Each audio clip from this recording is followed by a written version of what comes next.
అధ్యాయము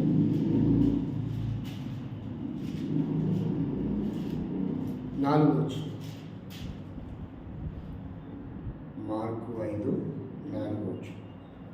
పలుమార్లు వాని కాళ్ళకు చేతులకు సంఖ్యలు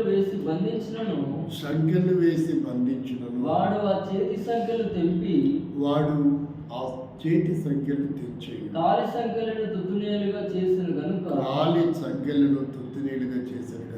ఎవడును వానిని సాధుపరచలేకపోయాను. ప్రేమల తండ్రి, ఈ మాటలు మా వెనుకడిలో దేవుని కరిగించేయండి. మా హృదయమును ఆరాధనతో నిండి ఇట్లా ఆరాధించేలో సిద్ధపరచమని స్తుతిస్తూ వందనములు చెల్లిస్తూ యేసుక్రీస్తు నామములో ప్రార్థిస్తున్నాం తండ్రి, ఆమేన్. ఇక్కడ ఒక వ్యక్తి మనకు కనబడుతున్నాడు. మొదటి వచ్చిన నుంచి చదివితే సముద్రమునకు ఆయన దోణి దిగగానే అపవిత్రాత్మ పట్టిన వాడు ఒకడు. ఇక్కడ మనకు కొన్ని ప్రత్యేకమైన విషయాలు కనపడుతున్నాయి. మొదటిది ఏంటంటే గెరాసేనుల దేశం. ఆ ప్రదేశం పేరేంటి? గెరాసేనుల దేశం ఒకటి. రెండవది, అక్కడ ఒక అపవిత్ర ఆత్మ పట్టిన వ్యక్తి ఉన్నాడు. రెండవది, వాడుండే స్థలం ఎక్కడంట? చూడు వాడుండే స్థలం ఎక్కడ? సమాధులలో నివసించు. వాడుండే స్థలం ఎక్కడ? సమాధుల ప్రదేశం. కాబట్టి నాలుగోది ఏంటంటే, వాడికి సంఖ్యలు వేసినా సరే వారిని సాధారణ స్థితికి తీసుకొచ్చిన వాడెవడు లేడు. ఇక్కడ మొత్తం 4 కనబడుతున్నాయి. మొదటిది ఏంటి?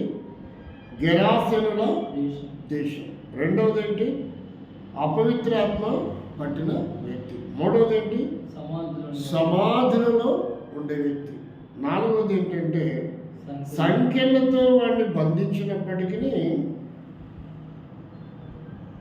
వాడిని ఎవడు కూడా సాధువుగా, అంటే సాధారణమైన స్థితికి తీసుకొని రాలేదు. సమాధులలో నివసిస్తున్నాడు అంటే అర్థం ఏంటి? అంటే సమాజానికి వాడు దూరంగా ఉన్నాడు. సమాజానికి దూరంగా ఉన్న వాళ్ళు ఏమంటాం? ఇక్కడ రకరకాల వ్యక్తులు మనకు కనబడతారు. ఉగ్రవాదం ఉంది, తర్వాత నక్సలిజం ఉంది. వారు ఎక్కడుంటారు? వారి జనజీవన స్రవంతిలో ఉండరు. వారికి ఒక సపరేట్ స్థావరాలు ఉంటాయి. బిన్ లాడెన్ ఉన్నాడు, కిల్లర్ వీరప్పన్ ఉన్నాడు. ఎక్కడుంటారు వాళ్ళు? వారి నివాస స్థలాలు ఎక్కడ? మనుషులతో పాటు వారు ఏమాత్రం నివసించారు. కానీ వారు జంతువుల మధ్యలో, అడవుల మధ్యలో నివసిస్తారు. కానీ వీడు ఎక్కడున్నాడంట? సమాధులు. సమాధులు అంటే అర్థం ఏంటి? అక్కడ జీవం లేదు. కాబట్టి యేసుక్రీస్తు ఏమంటాడంటే, శాస్త్రుల పరిశీలనతో మీరు సున్నం కొట్టిన సమాధుల వరే ఉన్నారు. అది బ్రతికున్నారా? శవాలు ఉన్నారా? బ్రతికే ఉన్నారు. వాళ్ళు ఉండేది బ్రతికే ఉన్నారు. కానీ అక్కడ సమాధి అంటే అర్థం ఏంటి అంటే కుళ్ళు కుతంత్రంతో నింపబడి ఉంటుంది, దుర్వాసనతో నింపబడి ఉంటుంది. కొంతమంది చనిపోయిన తర్వాత పోస్ట్ మార్టంలో మాకు కొన్ని అనుమానాలు ఉన్నాయంటే 2 నెలలకి, 3 నెలలకి, 4 నెలలకి మళ్ళీ సమాధిని ఏం చేస్తారు? ఓపెన్ చేస్తారు. అప్పుడు ఏముంటుంది అక్కడ? దుర్వాసన పడుతూ ఉంటుంది. అంటే సమాధి అంటే అర్థం ఏంటంటే నీతి అనేది ఉండదు, పవిత్రత అనేది ఉండదు, సాక్ష్యం సువాసన అనేది ఉండదు. మలినముతో, కుళ్ళు కుతంత్రముతో నింపబడినటువంటి జీవితాలు అని చెప్పాడు. ఏమని చెప్పాడు? మీరు పల్లెమును వెలుపట శుద్ధి చేస్తున్నారు, కానీ మీ హృదయంతరంగము ఎట్లా ఉందని చెప్పాడు? దోపుతోనూ, అజీతితోనూ, కుళ్ళుతోనూ, కుతంత్రాలతోనూ, మోసాలతోనూ, అబద్ధాలతోనూ, ద్వేషంతోనూ, పగతో నింపబడి ఉంది. చూడటానికి ఎలా ఉన్నారు? ఆకారానికి ఒక అద్భుతమైన రూపంగా ఉన్నారు. కాబట్టి ఇక్కడ మనం పరిశీలన చేస్తే అంటే ఇలాంటి లక్షణాలతో నింపబడినటువంటి వ్యక్తి, ఇలాంటి లక్షణాలతో నింపబడిన వ్యక్తి ఎక్కడ ఉంటాడంట? సంఖ్యలు వేసినా అతన్ని ఎవడు సాధువు చేయలేడు. ఆలోచనను కనుక చదివితే, ఆలోచన చూస్తే వాడు దూరం నుండి యేసును చూచి పరిగెత్తుకొని వచ్చి ఆయనకు నమస్కారం చేసి అలా ఉన్నప్పటికీ వాడి స్వభావము ఏం చేశాడంట? యేసును చూశాడు, అలా ఉన్నాడు కానీ ఏం చూశాడు? యేసును చూశాడు. ఎప్పుడైతే యేసును చూశాడో వాడు ఎన్ని సంవత్సరాల నుంచి అక్కడ పడి ఉన్నాడు? ఎంతమంది అతన్ని బాగు చేయాలని ప్రయత్నం చేసినారు? వారి తల్లిదండ్రులు వాడి కోసం ఏం ఖర్చు చేసలేకుంటారా? వాడి గురించి, వాడితో పాటు పుట్టిన వాళ్ళు, వాడికంటే ముందు పుట్టిన వాళ్ళు అతని గురించి ఏ జాలి పడి లేకుంటారా? ఏందా ఈయన ఇట్టున్నాడు, ఈయన బతికేందా, ఈయన జీవితం ఏందా, రకరకాలుగా అనుకున్న వాళ్ళే. కానీ ఆ తల్లిదండ్రికి వాడిని చూసినప్పుడు మాకు కొడుకు పుట్టాడు, ఏంటి వాడి వల్ల మాకు ఉపయోగం? కాబట్టి ఎంతగానో వేదన చెందినటువంటి వారు. అందుకే లాస్ట్ వాడికి ఏం చేసినారంటే ఇతరులకి నష్టాన్ని కూడా కలిగించుంటున్నాడు.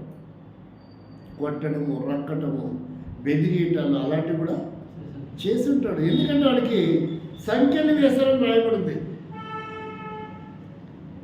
అంటే ఇతరులకి మీదకి వెళ్ళి వాడి తల్లిదండ్రికి ఇంకా నష్టాన్ని కలిగించిన వాడిగా కూడా ఉండిండొచ్చు.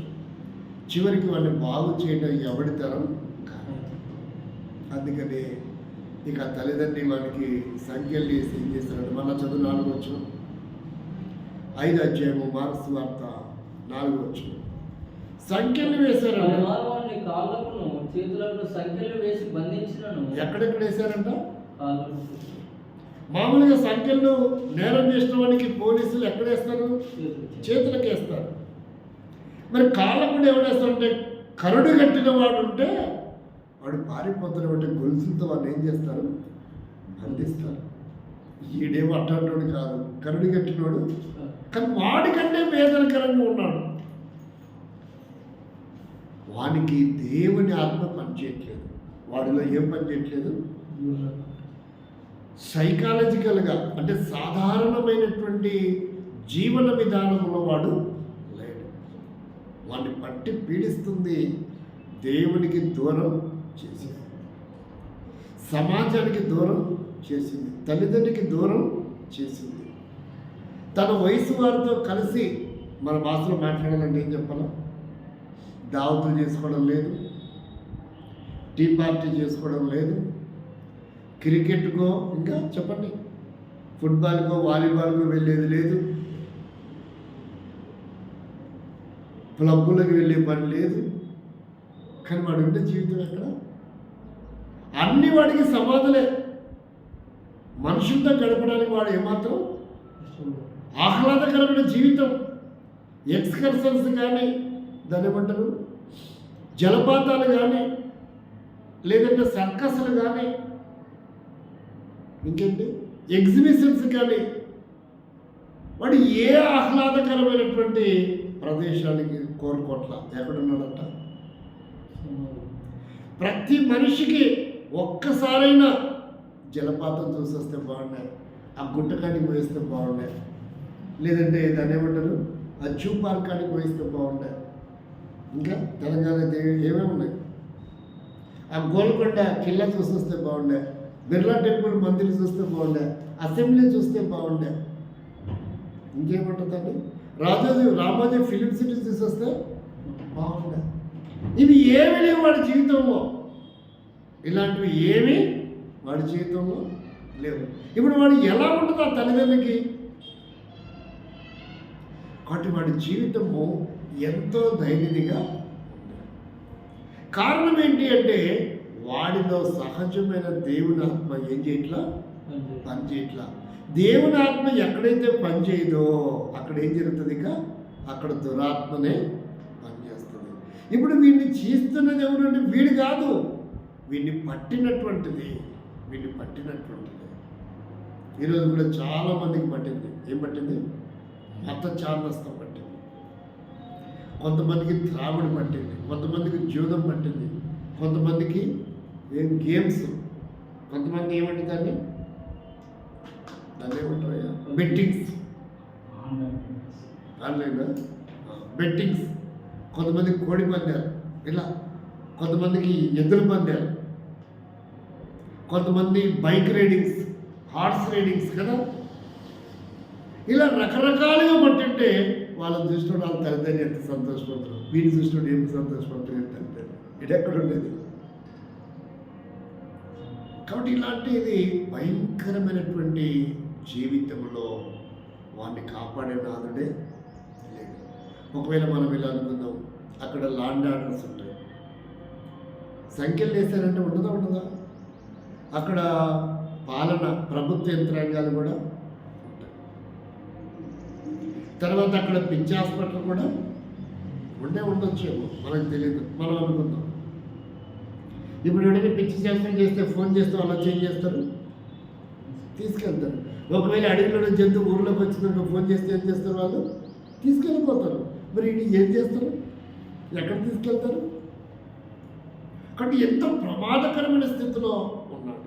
అయితే వాడి జీవితంలో ఒక రోజు వాడికి ఒక అవకాశం, ఇప్పుడు చదువు ఆరవచ్చు, వాడికి ఒక అవకాశం దొరికింది. అలాంటి వాడికి కూడా ఒక అవకాశం. వాడు దూరం నుండి యేసును చూచి, ఇంకో అలవాటు ఉందంటే 5వ వచనం ఉంది. ఇవన్నీ కాకుండా మరొక అలవాటు ఉంది వాడికి. 5వ వచనం వాడికి ఎల్లప్పుడూ రాత్రింపగళ్ళు. ఇక్కడికి పగలు లేదు, రాత్రి లేదు. పగలు లేదు. చిత్ర పూజలు చేసేవాడు ఎప్పుడు చేసుకుంటాడు? రాత్రి మాత్రమే. వీడు ఎప్పుడన్నా పగలు కూడా అక్కడే ఉంటాడు, రాత్రి కూడా. ఏ భిక్షగాడిని ఎప్పుడు అనుకుంటాడు? పగలు అనుకుంటాడు. ఈ బాణవద్దు దానవద్దులు తర్వాత చిత్ర పూజలు చేసేవాడు ఎప్పుడు? వాడికి రాత్రి. మరి వీడికి ఈ రాత్రి పగలు ఒకటి. వీడికి ఏంటంట? రాత్రి పగళ్ళు చదువు. సమాధులలోను ఎక్కడ ఉంటాయి? కొండలలోను కేకలు వేయచ్చు. అది మాత్రమే కాదు, చూడండి, అంటే వీడి వల్ల సౌండ్ పొల్యూషన్ కూడా ఉంది. ఏం చేస్తున్నాడంట? ఇక రాత్రి నిజమే కేకలేస్తేటుంటుంది, తలుపు కొట్టి కేకలేస్తేటుంటుంది. ఎవరికి నిద్ర పడుతుందా? సడన్గా మనకి రాత్రి ఆ శబ్దం వినపడితే ఎందుకంటే ఈ శబ్దం అనిపించింది. కాబట్టి ఇక్కడ ఏమంటున్నారంటే కేకలు వేయటమే కాక వాడి జీవితంలో ఇంకా ఎంత ప్రమాదం అంటే వాడికి వాడే ఏం చేసుకుంటాడు? మరి మామూలు విషయమా? ఈవిడన్నా రాయితో పడితే మా పిల్లగారు రాయితో పడతావారు అని ఎంత చిన్న కబిరింది ఊరికే దెబ్బ తలలో రక్తం రాట్లా ఊరి మీదకి వేసి గొడవ వేసుకుంటారు కదా, ఊరంతా కుప్ప అవుతుంది. ఈడటంటాడంట వాడికి వాడే రాళ్ళతో పట్టుకొని వాళ్ళంతా గాయాలు. ఎంత వేదనకరమైన జీవితం. వాడిని చూస్తూనే అసహించుకుంటారు. వాడితే ఎవడైనా మాట్లాడతారు, అన్నయ్య కానీ, తమ్ముడు కానీ, అక్క కానీ, చెల్లి కానీ, తల్లి కానీ, తమ్ముడు కానీ, బంధువులు కానీ, ఫ్రెండ్స్ కానీ దగ్గరకు వస్తారా? అంటే వాడు ఎంతో భయానకమైనటువంటి జీవితంతో వాడు సమాధిలో గడపడము ఎంతో వేదనకరమైన పరిస్థితి. కానీ వాడు ఏం చేసినా ఎవడు అన్నేం చేయలేదంట. సాధువుగా ఒక సాధారణమైన పౌరుడిగా వ్యక్తిగా చేయలేకపోయాడు. ఇప్పుడు చదువు 6వ వచనం ఏమంటాడు? వాడు దూరం నుండి యేసును చూచి పరిగెత్తుకొని వచ్చి ఆయనకు నమస్కారం చేసి ఆ స్థితిలో ఉండి కూడా వాడు ఏం చేశాడంట? అసలు ఆశ్చర్యం అనిపిస్తుందో లేదు. సాధారణమైన వ్యక్తులు ప్రయోజనాలు చెప్పడం చెప్పరు, నమస్తే చెప్పడం చెప్పరు. కానీ వీడు ఎవడెవడు ఉంటాడు, ఎవడు ఎట్టాడు తెలుసా, ఫుల్ తాగుబోతున్నాడు, వాడు 100 నమస్తే చెప్తాడు. మీరు అల్లుడు నమస్తే ఏమనుందా అంటాం లేదు. బావా నమస్తేరా, బావా నమస్తేరా, ఏం నమస్తే చెప్తే ఏం సంగతి అంటే ఏమనుందా. ఒకడు అంటాడు సిగరెట్ అంటే నమస్తే ఎందుకు చెప్పాడు, లేదురా ఒక్కటే ఉంటే కాల్చుకుంటుంటే సగమంది రాజకీయ ఉంటున్నాడు, సగమంది లేదనుకో ఇవ్వలేదనుకో కింద పడిస్తే దాన్న నేను నోట్లో అని పెట్టుకుంటాడు.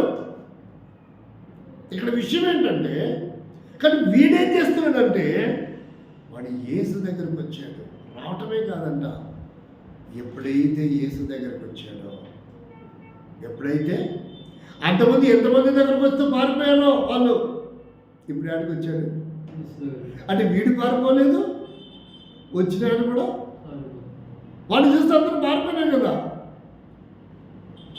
యేసు పారిపోలేదు, వీడు కూడా.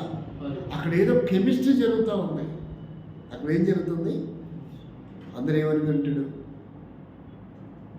భయం పుట్టిన తర్వాత తెలుసా మీకు, తర్వాత ఏం పుట్టింది, భయం పుట్టింది. ఆ ప్రాంతపు ఎవరాలు గెరాజీనుల, ఏ దేశం అది, గెరాసీనుల ఆ దేశ ప్రజలు భయపడ్డారు. ఎప్పుడు వాడు గుడ్డలు లేకుండా తిరిగినప్పుడు కాదు, ఆడు మంచిగా భయపడి ఎందుకు వింటున్నావు అంటే సర్వ సమాజము ఒక వ్యక్తి బాగు చేయడం ఎవడి వల్ల అవును, వాడి మీద జాలిపడడం ఎవడి వల్ల కాదు, వాడి కొరకై ఒక మంచి ప్రయోగం ప్రణాళిక వేద్దామనే వాళ్ళు లేరు. ఆ నాశనం అయిపోయి సమాధానంతోటకే పరిమితమైనప్పుడు ఎంత సంతోషించారు. 8వ వచనం చదవండి ఏం జరిగింది. యేసు సర్వోన్నతుడైన దేవుని కుమారుడా, సర్వోన్నతుడైన దేవుని కుమారుడా, నాతో నీకేమి. 8వ వచనం అయ్యా, ఎందుకనగా ఆయన అపవిత్రాత్మ ఈ మనుషుని విడిచిపోమని వారితో చెప్పాను. మరియు ఆయన నీ పేరేమని అడగగా వాడు నా పేరు సేన, మేము అనేకులమని చెప్పి నా పేరు సేన, మేము అనేకులము. ఇప్పుడు వాడు బాగుపడినందుకు ఆ జనాలకి బాధ లేదంట, పందులు చచ్చిపోయినందుకు బాధ వచ్చింది. 13వ వచనం చదవండి. యేసు వాడికి సెలవీయగా అపవిత్రాత్మ విడిచి పందులలో ప్రవేశింపగా 2000 సంఖ్య గల ఆ మంద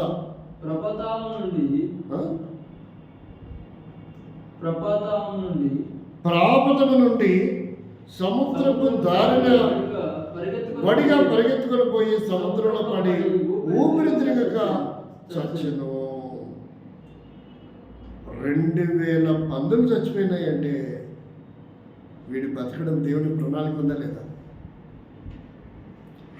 పందులు కాడికి పోతే చచ్చినాయంట, మరి ఎన్నేళ్ళ నుంచి ఇంటి దగ్గర ఉందో అంటే నిన్న జీవితంలో కూడా దేవుని ప్రణాళికలో మనం ఉన్నాం, దేవుని ఏర్పాట్లు మనం ఇలాగే దౌర్భాగ్యకరమైన జీవితంలో ఉండడం దేవునికి ఏమాత్రం ఇష్టం లేదు. ఒక ప్రణాళిక ఉంది నీ పట్ల, నా పట్ల. దిగంబరులం, మనం కూడా ఎలాంటి వారం, దిగంబరులం, వస్త్రహీనులం, రక్షణకు ముందు అందరి చేత మలినముతో నింపబడినటువంటి వారు, అనేకుల చేత దూషింపబడినటువంటి వారు, గేలి చేయబడినటువంటి వారు, ఎవరు మనల్ని గుర్తించలేనటువంటి స్థితిలో ఉన్నటువంటి వారు. ఇతన్ని ఎవ్వరు పట్టించుకోలేదు. అంటే ఒకప్పుడు మనం కూడా లోకమనబడే సమాధుల తోటలో బయటికి భక్తిగా ఉండి లోపల దాని శక్తిని ఆశ్రయించలేక సున్నగొట్టిన సమాధి వలె నీటిగా శుభ్రంగా కనపడ్డం కానీ పాపము చేత మన జీవితాలు నింపబడి అనేక ఆత్మల శక్తుల చేత నింపబడి భ్రష్టు పట్టి ఎవరికి ఎటువంటి ఉపయోగం కనీసం మనకుగా మనం కూడా ఉపయోగం పడలేనటువంటి స్థితిలో మనం ఉన్నప్పుడు దేవుడి యొక్క ప్రణాళిక ఎప్పుడు వేశారంటే ప్రణాళిక వీడి కొరకు ఎప్పుడు ప్రణాళిక వేసింటాడు చూడండి యేసు ఎఫెస్ పత్రిక 1వ అధ్యాయము 4-6 వాడి కోసం ఎప్పుడు ప్రణాళిక వేశాడు, దేవుడు మన కోసం ఎప్పుడు ప్రణాళిక వేసింటాడు. ఎఫెస్ పత్రిక 1వ అధ్యాయము 4-6 కలిసి ఉంటుంది. ఎట్లనగా తన ప్రియునియందు తాను ఉచితముగా మనకు అనుగ్రహించిన కీర్తి కలిగినట్లు తన చిత్త ప్రకారమైన దయా సంకల్పము చొప్పున యేసుక్రీస్తు ద్వారా తనకు కుమారునిగా స్వీకరించుటకై ముందుగా తన కోసం నిర్ణయించుకొని మనము తన ఎదుట పరిశుద్ధము నిర్దోషమై ఉండాలని జగత్తు పునాది వేయబడక మునిపే అంటే ఆయన ప్రణాళికలో మనం ఉన్నాం. ఇప్పుడు కూడా ఆయన ప్రణాళికలో వీడు ఉన్నాడు కాబట్టి ఎలాగైనా వాని స్థితిని చూసిన దేవుడు వాని జీవితంలో ఒక అద్భుతమైన నూతనటువంటి ఎవరు ఎన్నడూ ఊహించలేనటువంటి కార్యమును వాడి జీవితంలో యేసుక్రీస్తు ప్రభు చేశాడు. అంతకుముందు కోట్ల మంది ఉండిండొచ్చు, బాబాలు ఉండొచ్చు, గురువులు ఉండొచ్చు, సిద్ధులు ఉండొచ్చు, రాజులు ఉండొచ్చు, మంత్రులు ఉండొచ్చు. ఎవరు చేయలేదు, వాడిని బాగు చేయలేదు. ఎవరు కూడా వాడిని బాగు చేయలేదు. దేవి దేవతలను పేర్లు చెప్పుకున్న వాళ్ళు కూడా ఎవరు కూడా వాడిని బాగు చేయలేదు. వాడి దౌర్భాగ్య స్థితి నుంచి విడిపించలేదు. అయితే వారి పట్ల కనికరం చూడండి, ఆ మాట చూడండి ఎలా రాయబడింది. ఒక అద్భుతము దేవుడు జరిగించాడు. 19వ ఆయన వానికి సెలవీయక నీవు నీ ఇంటి వారి యొద్దకు వెళ్ళి ప్రభువుని ఎందుకు కనికరపడి నీకు చేసిన కార్యములన్నిటినీ వారికి తెలియజెప్పమంటే వారు వెళ్ళి యేసు తనకు చేసినవన్నీ దిక్కబోలికలో ప్రకటింపనారంభిగా. ఏంటంటే ఆశ్చర్యం, వీడు ఇప్పుడు బట్టలు కట్టుకుంటున్నాడు, వీడు బాగుపడ్డాడు, వీడు ఆగలేదు. వీడు ఏం చేయలేదు, బాగుపడిన తర్వాత, రక్షింపబడిన తర్వాత మనం ప్రభువుని కనపరచాలా, ప్రభుని ఏం చేయాలా, మహిమపరచాలా, ప్రభుని ఏం చేయాలా, మహిమపరచాలా. ఒక మాట ఉంటుంది, ఒక మాట ఏముంటుందంటే అపోస్తలుల కార్యం 3వ అధ్యాయం. వాడు బాగుపడిన తర్వాత ఏం జరిగింది, 3వ వచనం ఎక్కడ కూడా మనకు కనపడతాడు. వాడు బాగుపడిన తర్వాత ఏం చేశాడు, పేతురును యోహానును దేవాలయంలో ప్రవేశింపబోనప్పుడు భిక్షమడగగా పేతురు యోహాను వారిని చూసి చూడమని లక్ష్యమిచ్చాడు. పేతురు లేవు కానీ నాకు కలిగింది నీకు ఇస్తా, నజరేయుడైన యేసుక్రీస్తు నామములో చెప్పి లేవనెత్తను. బలము పొందెను, లేచి నిలిచి నడిచెను. నడుచుచు గంతులు వేయచ్చు. అది ఇక్కడ ప్రాముఖ్యం. ఇప్పుడు బాగుపడ్డాడు. బాగుపడిన తర్వాత నాకు కాళ్ళు వచ్చినాయి, చేతులు వచ్చినాయి, కళ్ళు వచ్చినాయి, నేను బాగుపడ్డానని పరిగెత్తుకుని వాళ్ళ అమ్మ నాన్న దగ్గరికి వెళ్ళా, వాళ్ళ ఫ్రెండ్స్ దగ్గరికి వెళ్ళా, గ్రామాధికారుల దగ్గరికి వెళ్ళాలా, పెద్దల దగ్గరికి వెళ్ళలేదు. ఎక్కడికి వెళ్ళాడంట, దేవుని స్తుతించుచు ప్రభువా నేను కూడా ఒకప్పుడు అలాంటి వాడిని. ఎంతోమంది ఉన్నారు నా కులము, గోత్రము, వంశము, సర్వ సమాజము, రాజకీయ పార్టీలు, అధికారులు, నాయకులు నా జీవితాన్ని పాడైపోయి భ్రష్టు పట్టి నన్ను ఎవడు విమోచించలేదు, విడిపించలేదు. ఆ గెరాసిన దేశంలో నన్ను దర్శించినట్టు నన్ను కూడా దర్శించాను. ప్రభా, నాకు మరణాన్ని చెందావు, నా కొరకు స్వరూపాన్ని సమస్యను కోల్పోయావు. అసహ్యం ఉన్న ఆ జీవితంలో ఉన్న వ్యక్తి కొరకు, సమాజానికి దూరంగా భ్రష్టు పట్టిన వ్యక్తి కొరకు నీవన్నీ కోల్పోయినట్టే నా కొరకు కూడా నువ్వు కోల్పోయావు. నన్ను కూడా ఒక మనిషిగా చేశావు, ఒక గుర్తింపునిచ్చావు, ఒక ప్రత్యేకతనిచ్చావు. ఇదిగో నేను మారితే ఇతరులు నా గురించి సంతోషించట్లేదు.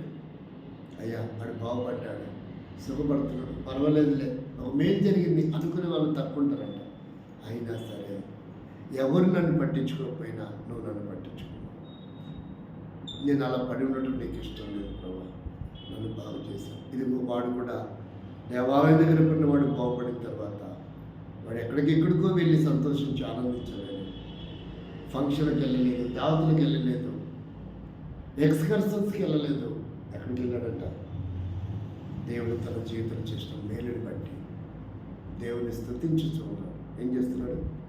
స్తుతిస్తున్నాడు. ప్రభా, నా జీవితం కూడా అప్పుడే నేను నిన్ను స్తుతించే అర్హత లేనటువంటి వాడని, మనుషులలో నేను జీవించలేనటువంటి వాడను, ఎక్కడో పాపముల చేత అపరాధముల చేత భ్రష్టు పట్టినటువంటి వాడను. వారిని కాపాడిన దేవా, నన్ను కూడా నువ్వు కాపాడావు. నీ సన్నిధికి నేను దూరస్తుంది. చూడండి ఎలాంటి వారం అంట మనం.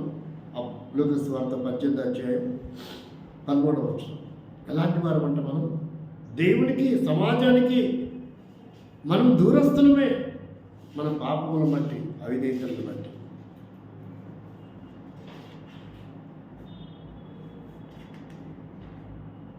అయితే దూరముగా నిలిచింది, ఆకాశం వైపు కన్నులెత్తుటకైనను ధైర్యం చాలక రొమ్ము కొట్టుకొనొచ్చు.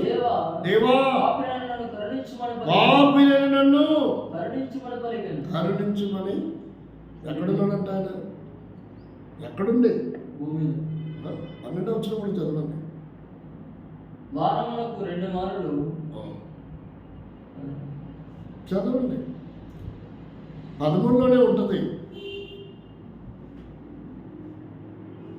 మీరు చదవండి, కామని నేను చెప్తాను, మీరు అట్లా క్యాచ్ చేయడం కష్టమవుతుంది. వాడు దూరంగా నిలబడి ఎక్కడున్నాడంట? దూరంగా నిలిచుండి. ఎక్కడ దూరం అంటే? పరిచయుడు ఎక్కడున్నాడు? దేవుని మందిరంలో ఉన్నాడు. వీడెక్కడున్నాడు? అంటే దేవుని మందిరానికి సమీపింపరానటువంటి స్థితిలో మనం ఉన్నాం. దేవుడు ఎక్కడున్నాడు? సమీపింపరాని తేజస్సులో, అమరత్వంలో ఉన్నటువంటి ఆ దేవుణ్ణి, ఆ మహామహిమని చూసే అర్హత లేనటువంటి వారు దూరంగా నిలబడి. వీడెక్కడున్నాడు? సమాధుల తోటలో ఉన్నాడు, ఊర్లో లేడు. మన పాపము ఏం చేసిందంటే దేవునికి మనకు దూరాన్ని ఏర్పరిచింది. దూరస్థలమై ఉంటుంది. దూరస్థలమై ఎఫెసు పత్రిక 11 పాపముల చేత, అపరాధముల చేత వాడి సమాధుల తోటలు ఎలా ఉన్నాడో, గ్రామానికి, ప్రజలకి, తండ్రికి దూరంగా మనము కూడా దేవునికి, దేవుని మందిరానికి దూరంగా ఉన్నాం. ఆయనను మునుపు దూరస్తులైన మీరు ఇప్పుడు క్రీస్తు యేసునందు క్రీస్తు రక్తము వలన. కాబట్టి ఇప్పుడు ఏమయ్యామంట?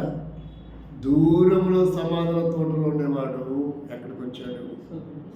ఇప్పుడు దేవుని మందిరము మెట్ల దగ్గర కూర్చున్నటువంటి వాడు, రోడ్డు పక్కన భిక్షకుడు ఎక్కడికి వచ్చాడు?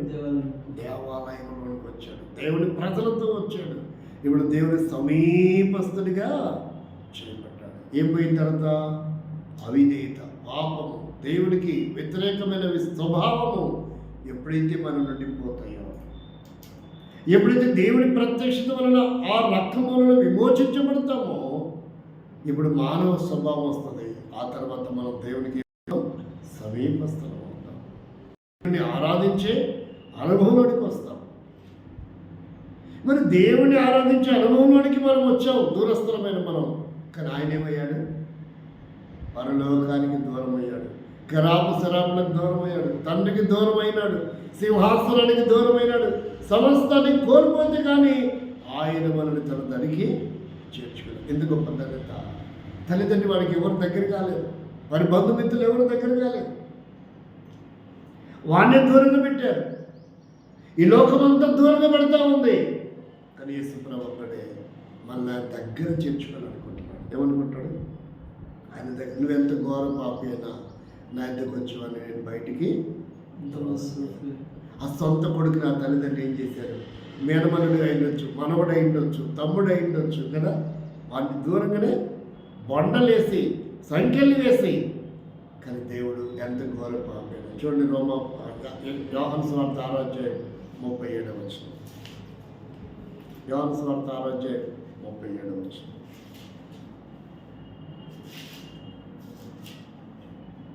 తండ్రి నాకు అనుగ్రహించి వారందరూ అట్ట చదవకూడదు. తండ్రి నాకు అనుగ్రహించి వారందరూ నా యొద్దకు వత్తురు, నా యొద్దకు వచ్చి వారిని బయటికి త్రోసివేయును. అంటే ఆయన ఆహ్వానిస్తాడు. ఎంత ఘోర పాపైనా మనం ఇలా చూడాలి. ఎంత ఘోర పాపలనైనా ఒక పాట ఉంటుంది, మీకున్నారా ఆ పాట? ఎంత ఘోర పాపస్తున్నాడు ప్రేమించుకున్నా రమ్మనుచున్నాడేసురాజు రండి సార్వజనులారా. ఏమేమి లేనంట? ఇల్లు వాకిలి లేని వారలు. వాడుకుందా ఇల్లు? వాడికి వాకిలుందా? ఇహాన నమ్మదగని వారలు తన రాజ్యము మీకీచును యేసు రండి సార్వజనులారా.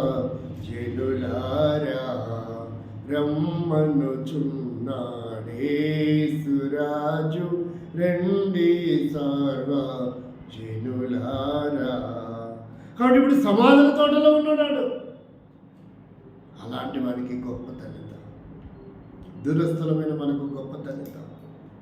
ఆయన ఆహ్వానిస్తూ ఉన్నాడు ఆయనతో ఉండాలని. కాబట్టి దేవుని గొప్ప ప్రణాళిక. ఎంత దూరం అయిపోయినా ఆయన ఏం చేసుకుంటున్నాడు? ఆయన సమీపంగా వస్తున్నాడు. ఆయన దగ్గర చేసుకోవాలనుకుంటున్నాడు, అక్కులు చేర్చుకోవాలనుకుంటున్నాడు, ఆయనతో కూర్చుని పెట్టుకోవాలనుకుంటున్నాడు. ఆయన రాజ్యంలో మనం కూడా ఉండాలని కోరుకుంటున్నాడు. అయితే ఈ లక్షణాలతో ఉండి మనం ఆయనతో ఉండలేము. అందుకని దేవుడు ముందు వాడిలో ఉన్న దురాత్మ ఏం చేశాడు? వెళ్ళగొట్టాడు. వాడు ఇప్పుడు బట్టలు కట్టుకుంటే అసహ్యం పుట్టిందంట అందరికి. ఏం పుట్టింది? భయం పడుతుందంట. బట్టలు కట్టుకున్నప్పుడు భయం పుట్టడం ఏది?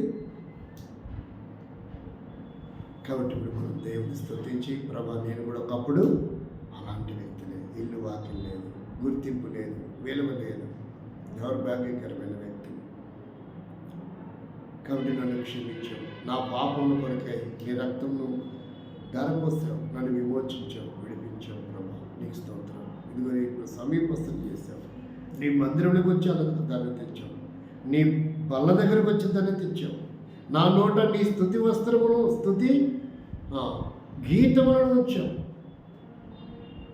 మాట ఉంటుంది, అపరాధి నోటిని తెరచి స్తుతి గీతమును సగిన విభుడ పావనుడ నా ప్రభువా నీ రక్షణకై ఎలాంటివంట?